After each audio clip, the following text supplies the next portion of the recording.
तुळस घरात पवित्रता वाढवते. तुळशीमुळे घरातील वातावरण शांत आणि स्वच्छ राहते. देवपूजेसाठी योग्य राहते. नकारात्मक शक्ती दूर ठेवते. तुळशीचा सुवास आणि ऊर्जा घरातून अपशकुन, दृष्ट, वाईट शक्ती नष्ट करतात. संकटे कमी होतात. तुळशीची मंजिरी येणं म्हणजे घरातील अडथळे, संकटे दूर होण्याची सुरुवात आहे. धन संधी वाढतात. फुललेली तुळस हे समृद्धीचे आणि नवीन शुभप्रसंग येण्याचे संकेत आहे. घरातील वाद दूर होतात.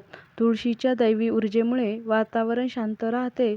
तुळस बहरते तेव्हा समजावं की घरात चांगली ऊर्जा वाढली आहे, देवकृपा स्थिर झाली आहे.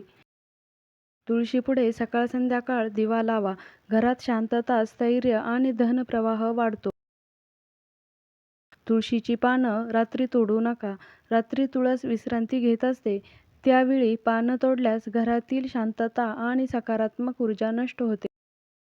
तुळशीला प्लॅस्टिकच्या कुंडीत ठेवू नका. शक्यतो मातीची कुंडी वापरावी, त्यामुळे पृथ्वी तत्व संतुलित राहते. तुळशीजवळ कधीही भांडण, अपशब्द बोलू नका, अन्यथा घरात नकारात्मक ऊर्जा दुप्पट वाढते. तुळशीजवळ दीप लावून लगेच निघू नका. क्षणभर तिथे थांबा, त्यामुळे त्या ऊर्जेचा प्रभाव घरभर पसरतो. तुळशी आरोग्याचे रक्षण करते, हवा शुद्ध करते, म्हणून आजार कमी होतात. देवी देवतांची कृपा प्राप्त होते.